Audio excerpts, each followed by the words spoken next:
The notice was taped to my garage door at 7 in the morning, before I'd even had coffee, citing my unauthorized home-based commercial vehicle storage, for a violation that, once I actually read the full text, revealed something I don't think the woman who wrote it fully understood she was accusing me of, because the vehicle in question was a decommissioned county fire engine, registered as a private historical restoration project, sitting in my own garage under a permit I had filed with both the county and, 18 months earlier, with the HOA board itself. My name is Desmond Achterberg-Nkemelu. I've spent the past 2 years restoring a 1987 fire engine, a genuine labor of love that started as a retirement hobby after I left my 31-year career as a firefighter and eventually battalion chief. A project I'd purchased at a decommissioned equipment auction and had been slowly bringing back to full mechanical and cosmetic condition, planning to eventually donate it to a local fire safety education nonprofit that uses restored vintage apparatus for school visits and community events. I want to establish clearly, because it matters enormously for what follows, that I had done everything by the book from the very beginning of this project. I submitted a formal request to our HOA board, Ridgemont Commons, describing the vehicle, its purpose, and requesting confirmation that storing it in my garage during the restoration period, with the garage door closed except during active work sessions, would not violate any community guidelines regarding vehicle storage or home-based activity. That request was approved in writing, nearly 2 years before this story starts, by a board led at the time by a genuinely reasonable woman named Odalise Ferreira, who told me, in the approval email I still have saved, that the community was glad to support what she called such a meaningful project. Odalise stepped down from the board about a year later, replaced through an uncontested election by a woman named Priscilla Wentworth Ashby, and I want to walk you through how her tenure unfolded leading up to this notice, because the pattern matters for understanding how something this factually backwards ever ended up taped to my garage door. Priscilla's presidency, from fairly early on, focused heavily on what she described in her first newsletter as eliminating commercial and industrial equipment presence within the community, language that, over her following months in office, translated into an aggressive citation campaign targeting anything parked or stored that struck her as inconsistent with what she considered appropriate residential character: work trucks, trailers, and apparently, eventually, my fire engine. Despite its prior formal approval, nearly a year before her tenure even began. I want to tell you about the specific morning that notice appeared, because I want to be honest about my initial reaction, which was less anger than genuine, almost amused disbelief. The notice cited our declaration's provision prohibiting commercial vehicles, heavy equipment, or industrial apparatus from being stored on residential property, describing my fire engine as exactly that: a commercial vehicle being used for unauthorized business purposes, a characterization that, I want to be very clear, could not have been more factually wrong given that the vehicle was privately owned, registered as a personal restoration project, decommissioned from any actual fire service use years before I'd purchased it, and again, already formally approved by a previous board specifically for this exact purpose. I called the HOA management office that same morning, explaining the situation and requesting they pull the original approval documentation from nearly 2 years earlier. The representative I spoke with, after some searching, confirmed the approval existed in the association's own records,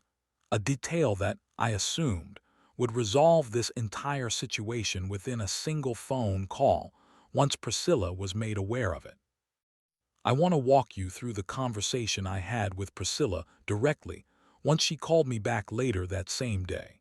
because her response revealed something I found genuinely surprising given how straightforward the underlying facts actually were. Rather than simply acknowledging the prior approval and rescinding the notice, she stated that the board's current interpretation of the commercial vehicle provision was stricter than what the previous board had apparently applied, and that regardless of the prior written approval, she felt the vehicle's appearance, specifically its retained fire engine red paint and visible emergency lighting equipment still mounted from its service days, created a commercial industrial visual impression inconsistent with community standards, and that I would need to either fully repaint the vehicle a non-emergency color, remove all visible equipment, or store it somewhere off-property entirely within 30 days. I want to sit with the specific absurdity of this demand for a moment, because Priscilla was, in effect, asking me to strip a historically significant restoration project of the exact authentic details that gave it any meaningful value as an educational and historical piece, purely because its appearance reminded her, aesthetically, of the kind of commercial vehicle her citation policy was ostensibly targeting. Despite the vehicle having no commercial use whatsoever and having already received explicit, documented approval specifically because of what it was. I want to introduce you to my daughter, Farah Echterberg Delacroix, who happens to work as a local news producer for a regional television station, a career detail that, until this exact moment, had never once been relevant to anything happening in my quiet suburban life. When I called her that evening, mostly to vent about the sheer absurdity of being cited for storing a legally registered, previously approved historical fire engine, she went quiet for a moment on the phone, and then said something that changed the entire direction of what happened next. "Dad," she said, "I don't think you understand what kind of story this actually is.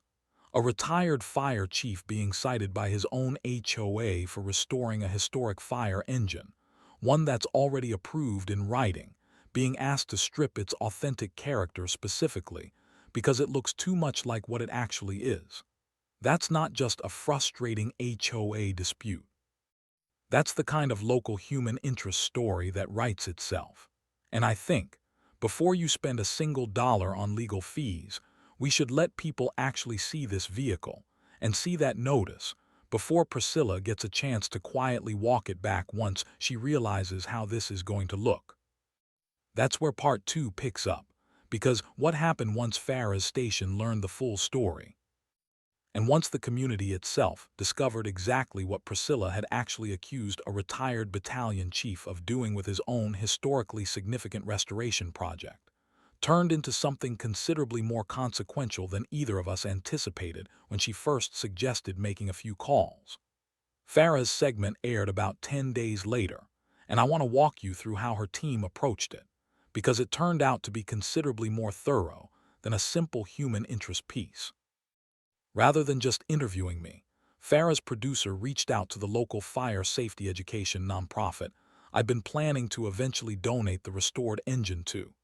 and their director agreed to appear on camera as well, explaining exactly how restored vintage fire apparatus gets used for school safety demonstrations across the region, and how genuinely rare and valuable a properly restored 1987 engine like mine actually was for exactly that educational purpose. The segment also included, at my own suggestion, a straightforward walkthrough of the timeline, the original written approval from Odalis's board nearly 2 years earlier, my 31-year firefighting career, and Priscilla's specific written demand that I strip the vehicle's authentic emergency equipment and repaint it away from its historical fire engine red, footage that, once it aired alongside images of the actual vehicle sitting in my open garage, genuinely impressive in its restored condition, generated a reaction that went considerably beyond our own local viewing area. I want to tell you about the response in the days following that broadcast, because it happened faster and at a scale that surprised even Farah, who had, admittedly, predicted this story would resonate well beyond a typical local segment. The piece was picked up and shared by several regional news aggregators, and notably, by 2 different national firefighter and first responder advocacy organizations, whose social media reposts brought the story to an audience of retired and active firefighters across the country, many of whom, based on the comments and messages I started receiving, had their own strong feelings about an HOA demanding a retired battalion chief strip the identity from a historic piece of fire service equipment. I want to walk you through what happened at the HOA level once this attention began building, because it moved considerably faster than the typical pace I'd heard described by friends dealing with their own HOA disputes. The management office, apparently fielding a genuinely unusual volume of calls and emails from both concerned residents and, increasingly, outside media inquiries, requested an emergency call with Priscilla within days of the segment airing. And within a week, I received a formal letter, this time from the full board rather than Priscilla individually, rescinding the citation entirely, reaffirming the original prior approval, and offering what amounted to a fairly clear, if somewhat carefully worded, acknowledgement that the citation had been issued in error given the documented approval history.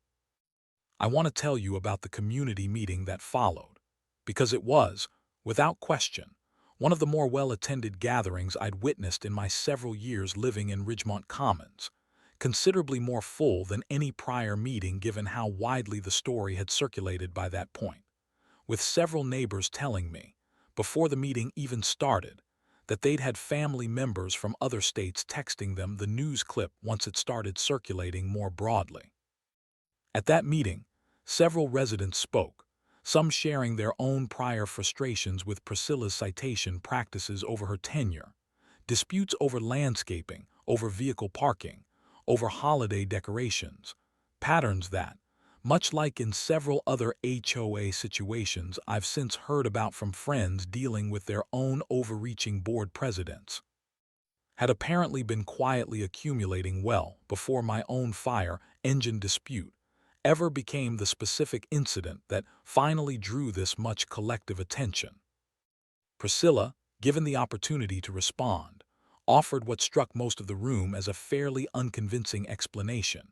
reiterating her concern about the vehicle's visual impression, despite the now widely publicized fact of its prior formal approval and genuine historical significance. An explanation that a woman near the front of the room, someone I later learned had a father who'd served on our county's volunteer fire department for over 2 decades, responded to directly. "You cited a retired battalion chief for restoring a piece of fire service history that this community had already approved," she said, "and made national fire service groups angry enough to notice us specifically because of it. I don't think visual impression is really the issue here."